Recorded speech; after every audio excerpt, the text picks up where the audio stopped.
नमस्ते बच्चों, 10वीं कक्षा के गणित भाग 1 के अध्ययन में मैं साधना टीचर आप सभी का हार्दिक स्वागत करती हूँ।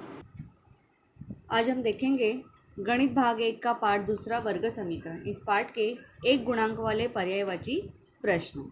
जैसे हमने पाठ 1 के पर्यायवाची प्रश्न पढ़े, उसी तरह इस पाठ के भी पर्यायवाची प्रश्न हम आज पढ़ने वाले हैं।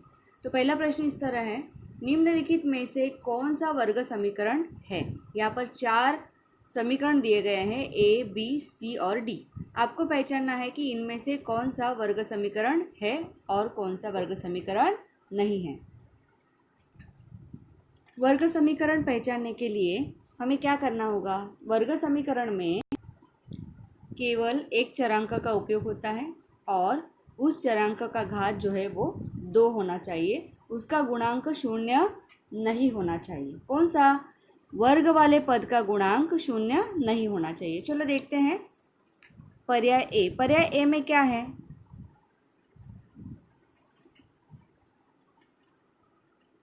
पर्याय ए का 5/x - 3 बराबर x का वर्ग। चलिए इसे हल करके देखते हैं और देखते हैं कि ये वर्ग समीकरण है या नहीं।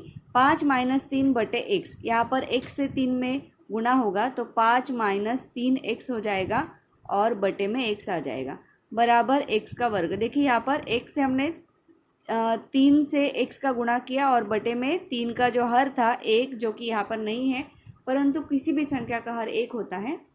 x का 1 से गुणा किया इस तरह से, तो अब x का यहाँ पर गुणा हो जाएगा तो ये समीकरण होगा 5 - 3x और इस x का पक्षांतर होगा दाहिनी तरफ, x का x वर्ग में गुणा हो जाएगा तो हो जाएगा x का घन। तो देखिए यहाँ पर ये जो समीकरण हमें मिला है, इसमें सबसे बड़ा घात जो है वह 3 है और सबसे बड़ा घात समीकरण का 3 है, तो यह वर्ग समीकरण नहीं है। ठीक है, देखिए सबसे बड़ा घात 3 होने के कारण यह वर्ग समीकरण नहीं है। चलो दूसरा समीकरण देखते हैं। दूसरा समीकरण है x कोष्टक में x + 5 बराबर 5। इसे भी हल करके देखते हैं। x यह जो है कोष्टक के पदों को गुणा करेगा। x गुणे x हो जाएगा x वर्ग प्लस x गुणे 5 हो जाएगा 5x और बराबर 5। यदि हम 5 का यहाँ पर पक्षांतर करेंगे तो 5 यहाँ पे माइनस हो जाएगा और इस पक्ष में दाहिने पक्ष में बचेगा 0। इस तरह से देखिए x वर्ग प्लस 5x बराबर 5, तो x वर्ग प्लस 5x - 5 बराबर 0। इस 5 का हमने इस पक्ष में पक्षांतरित किया। देखिए यहाँ पर जो चरांक है x और x वर्ग, यहाँ पर इस x का जो चरांक है, इस x का जो सबसे बड़ा घात है वो 2 है, इसलिए यह वर्ग समीकरण है। ठीक है, तो चलो अभी c यह जांच लेते हैं। अभी आप कहेंगे कि अभी मिल गया है तो क्यों जांचने का, फिर भी एक बार जांच के देखते हैं। n - 1 बराबर 2n, यहाँ पर हम 2 का पक्षांतर करेंगे इस पक्ष में तो n - 1 - 2n बराबर 0। 2n और n यह जो है यह सजातीय पद है, तो n - 2n - 1 बराबर 0। 2 सजातीय पदों को हमने एक साथ लिख दिया। n में से 2n घटाया जाएगा तो -n - 1 बराबर 0। देखिए यहाँ पर जो चरांक है, इस चरांक का घात कुछ भी नहीं लिखा है, अर्थात चरांक का घात कितना है? चरांक का घात 1 है, इसलिए यह भी वर्ग समीकरण नहीं है। ठीक है, अब चलिए तीसरा चौथा जो डी है उसमें देखते हैं कि वह वर्ग समीकरण है या नहीं है। डी जो है 1/x का वर्ग, 1/x का वर्ग कोष्टक में x + 2 और बराबर x। अगर यहाँ पे देखिए x 1/x वर्ग है, यहाँ पे गुणा करके देख लीजिए। 1/x वर्ग गुणे x प्लस 1/x वर्ग गुणे 2 बराबर x। ठीक है, अब यहाँ पर x और x वर्ग का गुणा हो जाएगा तो आ जाएगा यहाँ पर 1/x प्लस 1/x वर्ग गुणे 2 का गुणा हो जाएगा तो आ जाएगा 2/x का वर्ग बराबर x। और अगर इनका हर समान करेंगे हम तो यहाँ पर x का घात जो है, यह x का घात जो है वह 3 आ जाएगा। सबसे बड़ा घात 3 हो जाएगा और इसीलिए यह भी वर्ग समीकरण नहीं है। तो वर्ग समीकरण पहचानने के लिए क्या क्राइटेरिया होना चाहिए, क्या उसके लिए पर्याय है कि जो चरांक है उसका सबसे बड़ा घात जो है वह 2 होना चाहिए, और यह चरांक जैसे कि यहाँ पर 1 है नहीं चलेगा, 3 है नहीं चलेगा, तो सबसे बड़ा घात जो 2 होना चाहिए। चलिए दूसरा प्रश्न जो है हम हल करेंगे यहाँ पर। दूसरा प्रश्न देखिए, निम्नलिखित में से कौन सा वर्ग समीकरण नहीं है। अब यहाँ पर हमने ऊपर के प्रश्न में वर्ग समीकरण है यह देखा, अब यहाँ पर वर्ग समीकरण कौन सा नहीं है वो देखना है। पहले प्रश्न की तरह हम एक एक पर्याय ले लेंगे। जैसे कि आपको पहले बताया था, जब प्रश्न का आंसर आप लिखेंगे पर्याय क्रमांक बी यहाँ पे हमारा सही आया, तो इसका उत्तर है एक हम लिखेंगे यहाँ पे प्रश्न पहला और इसका पर्याय क्रमांक बी यह उत्तर है। इस तरह से आपको कृति पत्रिका में आंसर लिखना है।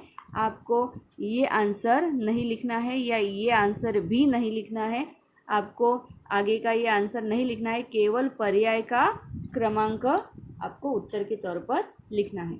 चलिए दूसरा प्रश्न देखिए, निम्नलिखित में से कौन सा वर्ग समीकरण नहीं है। पहला है x वर्ग प्लस 4x बराबर 11 प्लस x का वर्ग।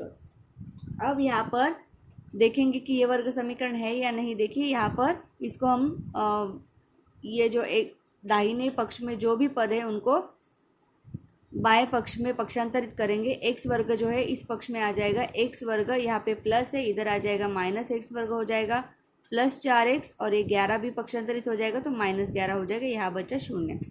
अब देखिए x वर्ग है और ये x वर्ग, यहाँ पे माइनस चिन्ह है तो ये क्या हो जाएगा, पद कैंसिल हो जाएगा, बचा क्या 4x माइनस 11 बराबर 0। अब देखिए यहाँ पर x का घात जो है वह 2 नहीं है। x का घात वर्ग समीकरण के लिए कितना चाहिए, 2 चाहिए। x का घात यहाँ पे 1 है, इसलिए यह वर्ग समीकरण नहीं है। और जब जैसा कि हमें एक वर्ग समीकरण नहीं है पहला ही मिल गया तो आगे का जांचने की आवश्यकता नहीं है। इसका उत्तर है पर्याय क्रमांक 1। तो दूसरे प्रश्न का उत्तर है पर्याय क्रमांक ए। इस तरह से आपको उत्तर लिखना है। तीसरा प्रश्न देखिए यहाँ पर। तीसरा प्रश्न है x वर्ग प्लस के एक्स प्लस के बराबर 0 के मूल वास्तविक संख्या तथा समान है तो k का मान निम्न में से कौन सा है। तो इसके लिए हमें क्या करना है कि k का मान ज्ञात करना, और k का मान ज्ञात करने के लिए आपको एक ही केवल हिंट यहाँ पर दी गई है कि मूल जो है यह वास्तविक तथा समान है। देखिए ये हिंट है, इसको मैं अंडरलाइन कर रही हूँ। समीकरण के मूल जो है वास्तव संख्या तथा समान है। इसमें आपको कैसे हिंट मिली, कैसे आपको पता चलेगा कि वास्तव संख्या तथा समान है। आपने ये पढ़ा है, देखिए जो विवेचक है b वर्ग माइनस 4ac, यदि इसका मान 0 है, यदि विवेचक b वर्ग माइनस 4ac का मान 0 है तो ही समीकरण के जो मूल है यह वास्तविक तथा समान होते हैं। ठीक है, वास्तविक तथा समान, समीकरण के मूल वास्तविक तथा समान है। इसका अर्थ क्या कि b वर्ग माइनस 4ac अर्थात विवेचक का मान कितना है, विवेचक का मान 0 है। तो b वर्ग माइनस 4ac का मान जो है ज्ञात करने के लिए हम क्या करेंगे, यहाँ पर समीकरण का उपयोग करेंगे। समीकरण क्या है यहाँ पे लिख दे रही हूँ मैं, x वर्ग प्लस के एक्स प्लस के बराबर 0। तो a का मान क्या हुआ, a का मान हम कैसे ज्ञात करते हैं, ax वर्ग प्लस बी एक्स प्लस सी बराबर 0 से तुलना करके b और c के मान हम ज्ञात करते हैं। a का मान देखिए x वर्ग a का मान जो है 1 है, b का मान जो है k है और c का मान भी k है। ठीक है, तो यहाँ पर हमें ये 3 मान मिले हैं। ठीक है, तो ए बी सी का हमें मान मिल गया है, तो हम बी वर्ग माइनस 4ac के मान ज्ञात कर सकते हैं। b वर्ग माइनस 4ac बराबर 0 है, क्यों, क्योंकि हमें यह पता है कि मूल जो है वास्तविक तथा समान है। ठीक है, अब यहाँ पर केवल मान रखना है b का मान यहाँ पे k है तो k का वर्ग आ जाएगा बराबर माइनस 4, वापस एक बार लिखते हो, b का वर्ग है तो k का वर्ग हो जाएगा माइनस 4 गुणे a का मान देखिए कितना है 1 है, गुणे c का मान भी k है बराबर 0, k वर्ग माइनस 4 गुणे 1 गुणे k, तो यहाँ पे आ जाएगा k वर्ग माइनस 4 एकम 4 और के अर्थात 4k बराबर 0। के वर्ग माइनस 4k बराबर 0, इतना हमें अब तक मिला है। अब हम क्या करेंगे, के को हम कॉमन ले लेंगे। अगर के को कॉमन लिया तो क्या मिला, देखिए के को कॉमन लिया तो के माइनस 4 यहाँ पर मिल गया बराबर 0, अर्थात के बराबर 0 है या फिर के बराबर 4 है। यहाँ पर के दो मान मिले। अब आपको यहाँ पर के का मान 4 कैसे आ गया, यहाँ पर देखिए हमें के गुणे के माइनस 4 यह मिला, अर्थात के बराबर 0 है या फिर के माइनस 4 बराबर 0 है। के माइनस 4 बराबर 0 तो 4 का पक्षांतर हो जाएगा और के का मान आ जाएगा 0 या 4। अब देखेंगे कि कौन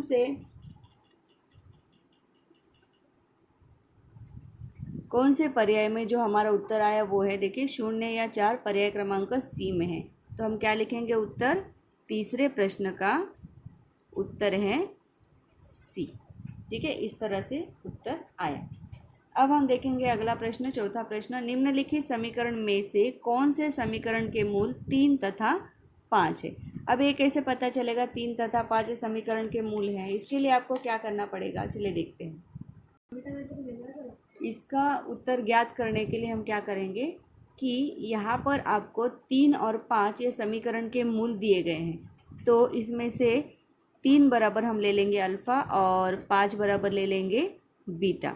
और समीकरण का मूल ज्ञात करने के लिए जो देखिए यहाँ पर हमारे पास ए बी सी डी यह 4 ऑप्शन है, तो जो वर्ग पद के बाजू में ये जो मध्य पद होता है, मध्य पद अर्थात अल्फ़ा प्लस बीटा, ठीक है, मध्य पद अर्थात minus alpha plus beta x, इस तरह से होता है।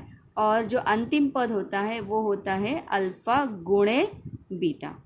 तो जिसके संदर्भ में अल्फ़ा प्लस बीटा माइनस और अल्फ़ा प्लस बीटा कि मैंने क्या कहा था, ये है मध्य पद और ये है अंत्य पद, अर्थात तीसरा पद हम यहाँ पे कहेंगे तीसरा पद।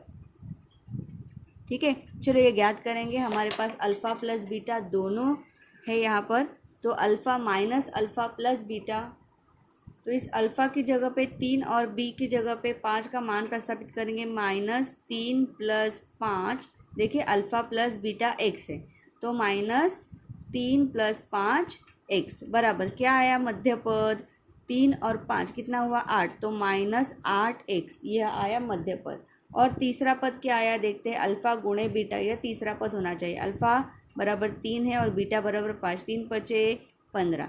तो जिस समीकरण में मध्य पद -8 एक्स है और अंत्य पद तीसरा पद 15 है, वह समीकरण हमारा उत्तर का पर्याय है। देखिए मध्य पद जो है -8 एक्स और अंत्य पद 15।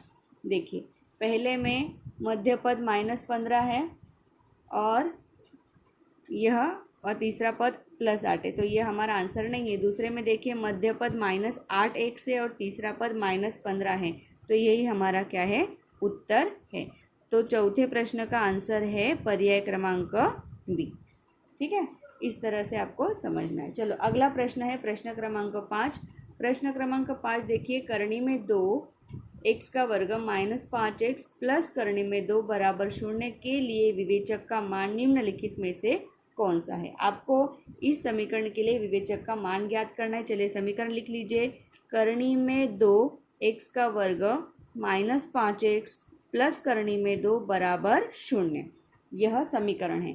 अब इस समीकरण की तुलना हम करेंगे ax वर्ग प्लस bx प्लस c बराबर 0 से, ताकि हमें a और b और c का मान मिले। a का मान देखिए x वर्ग का कोएफिशिएंट, x वर्ग का गुणांक, a का मान हो गया करने में 3, b का मान अर्थात x पद मध्य पद का कोएफिशिएंट -5 और c अर्थात तीसरा पद करनी में 2। a b c तीनों के मान हमें मिल गए हैं, ज्ञात हो गए हैं। अब हम क्या करेंगे, b वर्ग -4ac का मान ज्ञात करेंगे। b वर्ग -4ac बराबर b वर्ग -4ac बराबर b -5 है, तो -5 का वर्ग -4 गुणे a का मान है करणी में 2 गुणे c का मान है करणी में 2। ठीक है, तो यहाँ पे -5 का वर्ग हो जाएगा 25 25 माइनस 4 गुणे करने में 2 गुणे करने में 2, करने में 2 गुणे करने में 2 अर्थात करने में 2 गुणे करने में 2 अर्थात 2, तो 4 गुणे 2, तो 25 माइनस 4 गुणे 2 बराबर 8। 25 में से 8 माइनस कीजिए, 15 में से 8 माइनस हो गया 7 और 1 यहाँ पे बच गया 17। तो हमारा आंसर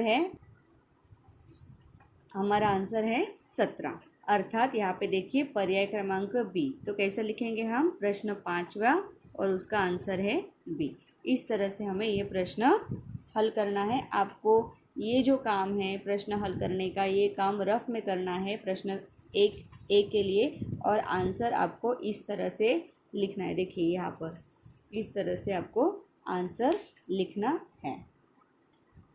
ये वीडियो देखने के लिए आप सभी का बहुत बहुत धन्यवाद। इसी तरह से अन्य प्रश्नों को भी हल करना और इसका प्रैक्टिस करना। Thank you.